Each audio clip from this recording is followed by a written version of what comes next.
Bueno, pues buenos días. Vamos a comenzar con el devocional. Vamos a comenzar orando. Cierren sus ojos allí donde están. Señor, buenos días. Te damos muchas gracias por haber preparado este tiempo para nosotros, Señor. Te damos gracias porque sabemos que tú estarás hablando para nosotros el día de hoy, Señor. Te pido, Señor, que seas tú quien hable a través de mí, a través de mis labios, Señor.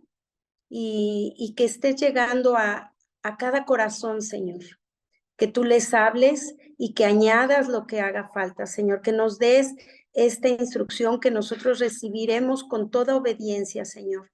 Espíritu Santo, trae claridad a nuestras mentes, a nuestros corazones, pon en nosotros el querer como el hacer para poder obedecer esta instrucción que tú nos das el día de hoy en este devocional, Señor. Te damos gracias, bendito Padre, por haber podido despertar a un día más, a un día nuevo, Señor. Te pedimos que nos cuides, que cuides nuestras entradas, que cuides nuestras salidas, así como a todos nuestros seres queridos en el día de hoy, y que sea un día lleno de bendiciones. Te damos gracias en el nombre precioso de Cristo Jesús. Amén y amén. Bueno, pues el devocional del día de hoy se llama Una triple exhortación, y justo es eso, una triple exhortación. Vamos a ver cómo es esto. Se basa en Hebreos 10:19, del 22 al 25. Lo voy a leer en la traducción BLP, que es la palabra. Dice: así pues, hermanos, la muerte de Jesús nos ha dejado vía libre hacia el santuario, abriéndonos un camino nuevo y viviente a través del velo, es decir, de su propia humanidad. Jesús es, además, el gran sacerdote puesto al frente del pueblo de Dios. Acerquémonos, pues, con un corazón sincero y lleno de fe, con una conciencia purificada de toda maldad, con el cuerpo bañado en agua pura. Mantengámonos fielmente la esperanza que profesamos, porque quien ha hecho la promesa es fiel. Y estimulémonos mutuamente en la práctica del amor y de las buenas obras. Que nadie deje de asistir a las reuniones de su iglesia, como algunos tienen por costumbre. Al contrario, anímense unos a otros, tanto más cuanto ustedes están viendo que se está acercando el día. Bueno, pues vamos a comenzar hablando del templo.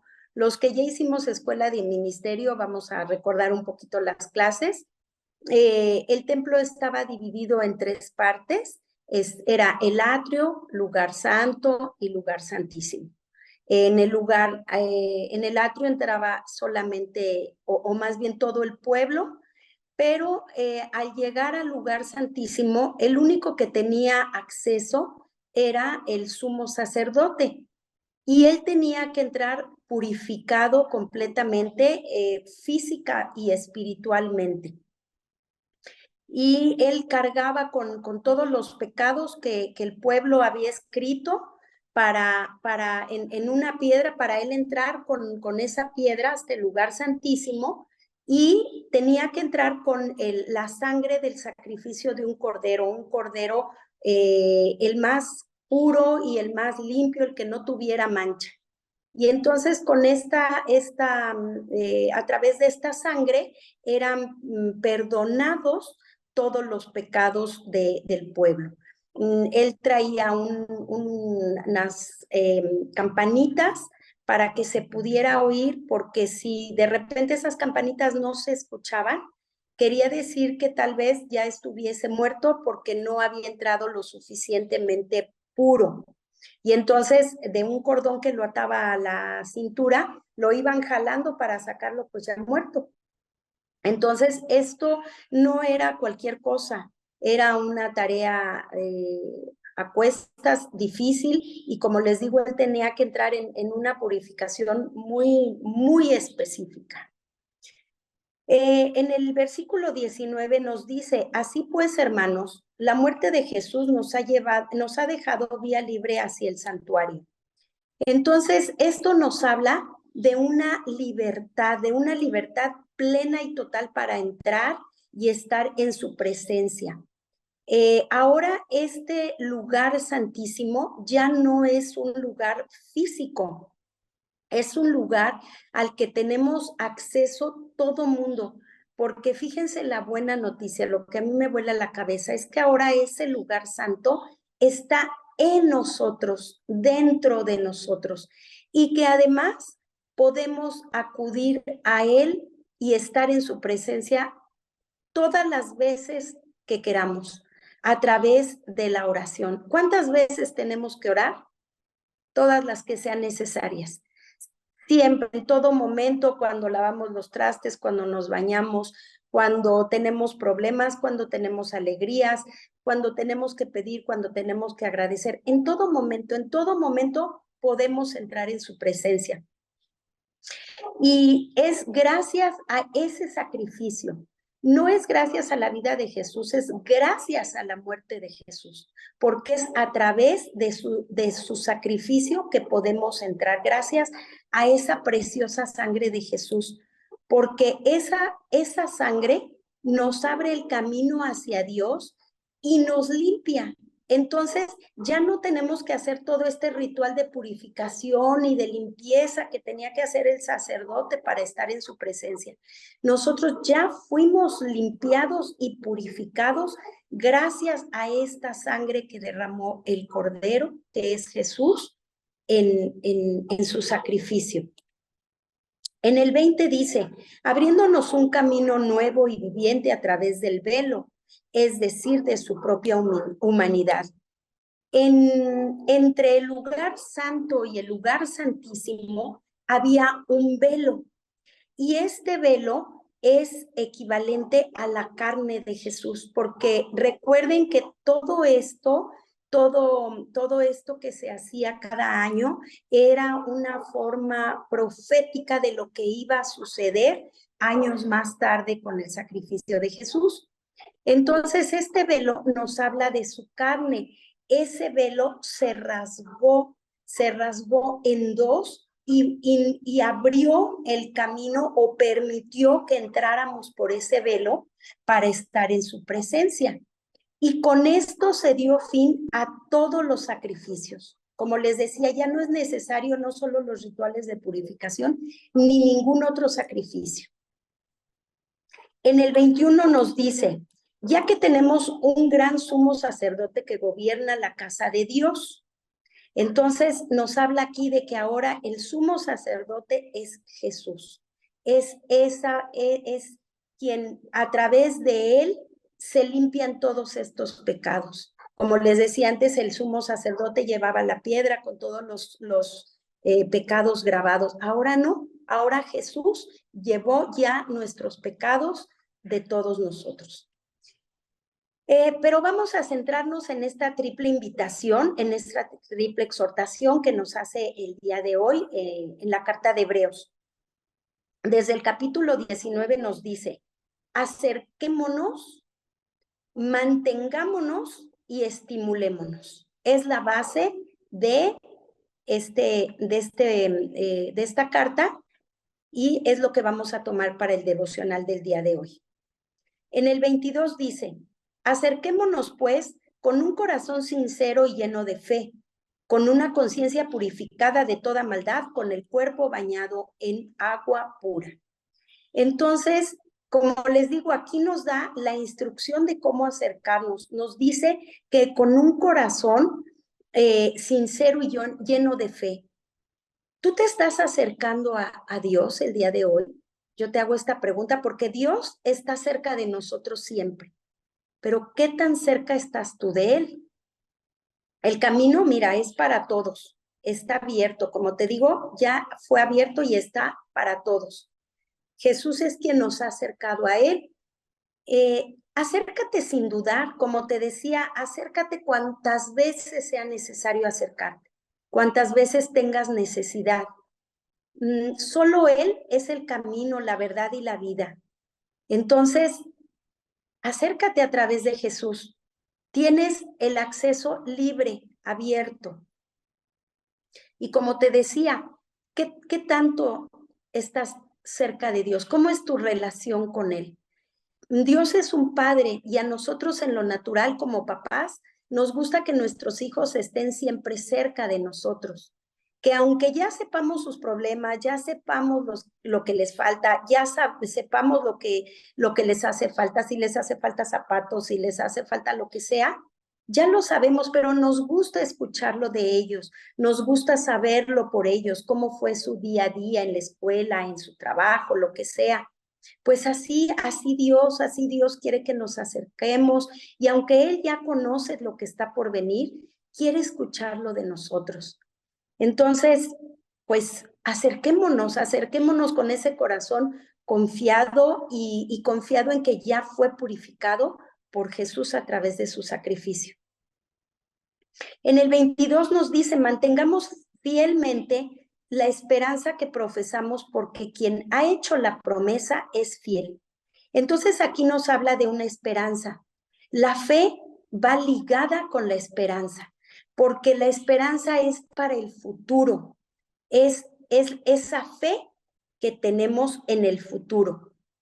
La esperanza cristiana se orienta a la venida de Cristo y a la gloria que seguirá.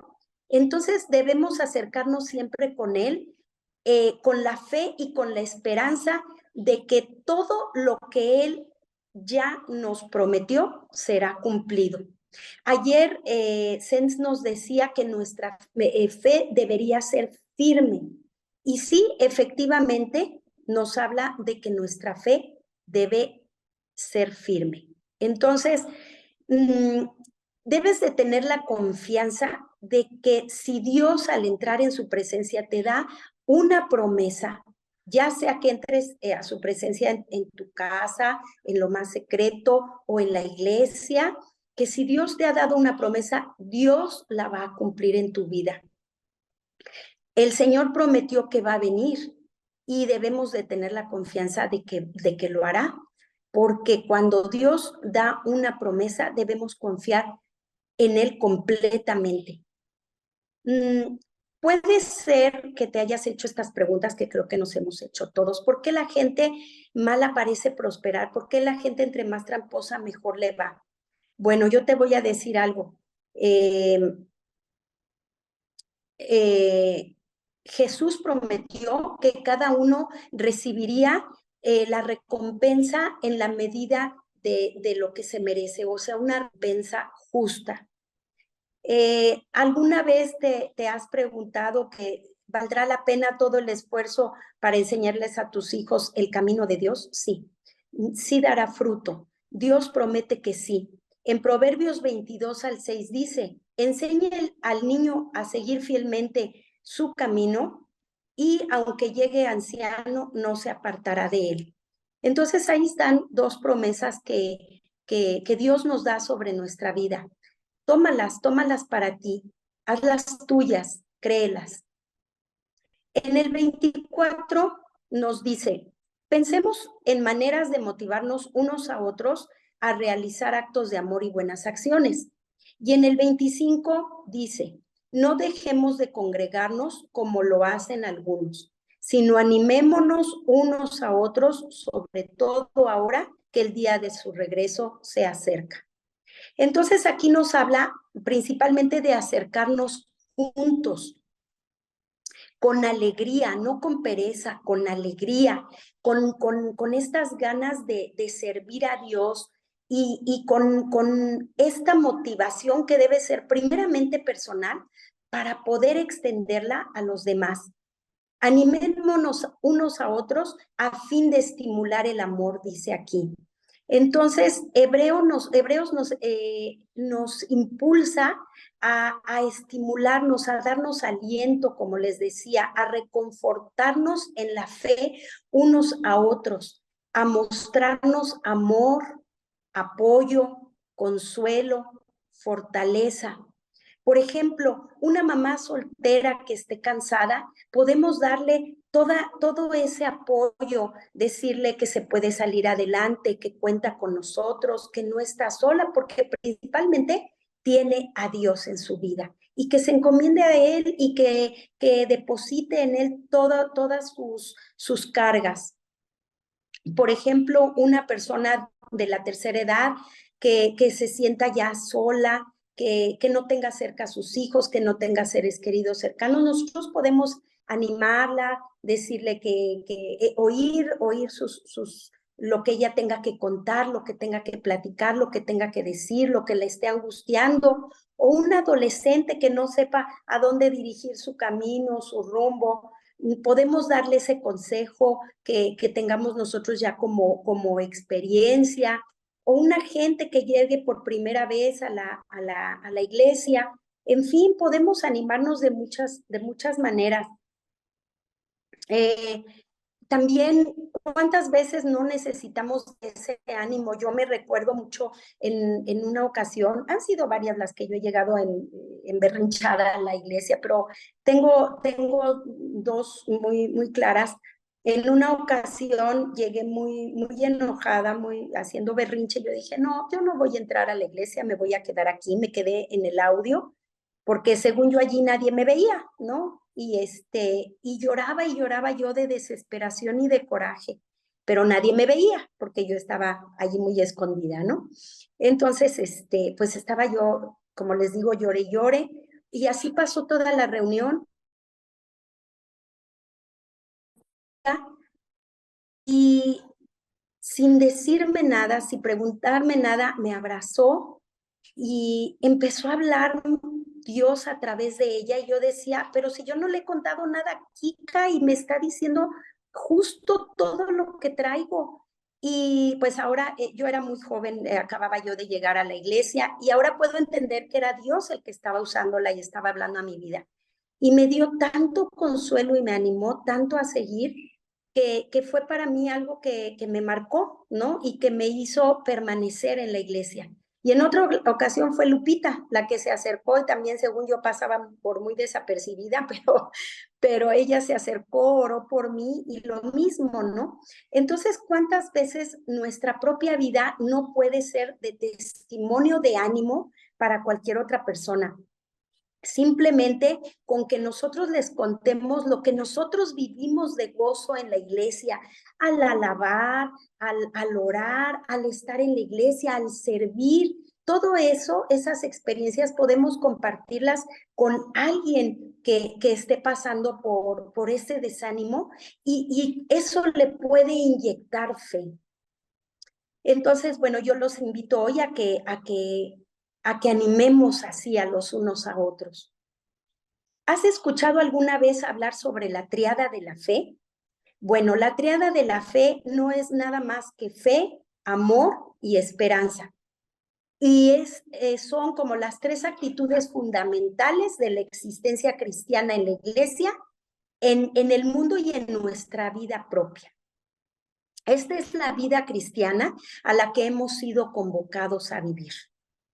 ¿Cómo podemos manifestarla? Bueno, pues accediendo a Dios por medio de la fe. La segunda es esperando a Cristo con esperanza, y la tercera es alentándonos unos a otros al amor. ¿Y cómo se enlaza esta triada en lo que hemos visto ahora en Hebreos 10:19? Bueno, pues encontramos tres consejos dirigidos a los creyentes, como les repetí en un principio: acerquémonos, mantengámonos y animémonos. Tiene relación con las tres virtudes de la vida cristiana: fe, esperanza y amor. Yo no sé si tú estés pasando ahorita por momentos difíciles, pero preparé esta conclusión para ti. Muchas personas han pasado por peores situaciones y han tenido una mejor actitud y más gozo, tal vez, que tú en este momento. ¿Cuál es la diferencia? Ellos sabían cómo acercarse. Dios no quiere ya sacrificios, Él ya los hizo por nosotros. A cambio, te quiere cerca de Él. ¿Por qué crees que hay personas que tienen el temor y la falta de confianza de acercarse a Dios? La culpabilidad del pecado o el sentimiento de indignidad hace a personas no acercarse, pero Jesús fue el que nos hizo dignos de acercarnos a Dios. Ahí está nuestra fe y confianza. Apliquémoslo. ¿Cuál actitud demuestra ante el venir a la iglesia y formar parte del cuerpo de Cristo? Pero la realidad es que Dios nos mandó a servir juntos. De la misma manera que una puerta es la única entrada a un edificio, Jesús es la única entrada a Dios. Nunca te sientas indigno de seguir a Dios. Jesús te ha hecho digno. Murió para ti, por ti, para que puedas tener una relación restaurada con Dios. Compartamos hoy con alguien lo aprendido el día de hoy. Recordemos esto con firmeza. Si nos es posible acercarnos a Dios, ya sea solos o congregados, es porque el Señor Jesús dio su vida en la cruz. Entonces, pues esta es el mandato que Dios nos da para el día de hoy. Hagámoslo, acerquémonos a alguien, animémoslo no solo a congregar, sino a entrar confiados a la presencia de Dios. Y hagámoslo nosotros también, acerquémonos confiados a su trono, en la fe, en el amor, en la esperanza. Pues vamos a dar gracias por este devocional. Señor, te damos gracias, te pedimos que esta instrucción la hagas rema en nuestras vidas, Señor, que nos des el querer como el hacer para poderla llevar a cabo, Señor, que nos alimentes este fuego, Espíritu Santo, como esa brasa encendida por querer siempre animar a los demás, Señor, que tengamos primeramente ese ánimo en nuestra vida, Señor, para que podamos extenderlo hacia los demás y mantenerlos animados también a ellos con nuestras experiencias personales y dando testimonio con nuestra propia vida, Señor. Te pedimos, Señor, que nos permitas acercarnos confiados, Señor, confiados a ti, de que ya fuimos perdonados de nuestros pecados, de que ya fuimos limpiados, Señor, y de que en ti vamos a mantener nuestra fe firme, Señor, con la certeza de que todas las promesas que tú ya nos diste ya fueron cumplidas, Señor, y que las tomamos para nosotros, Señor. Te damos muchas gracias, bendito Padre. Te damos muchas gracias por lo que tú estás y ya empezaste a hacer en nosotros, en nuestras familias, en nuestros ámbitos de trabajo, con estas palabras y estas promesas que nos diste el día de hoy. Te damos muchas gracias, Señor. Ponemos en ti nuestro día, Señor. Te damos gracias por la vida de nuestros pastores y las de sus familias, de sus hijos y las de nuestras familias también, y por nuestra vida propia. Te damos muchas gracias en el precioso nombre de Cristo Jesús. Amén y amén.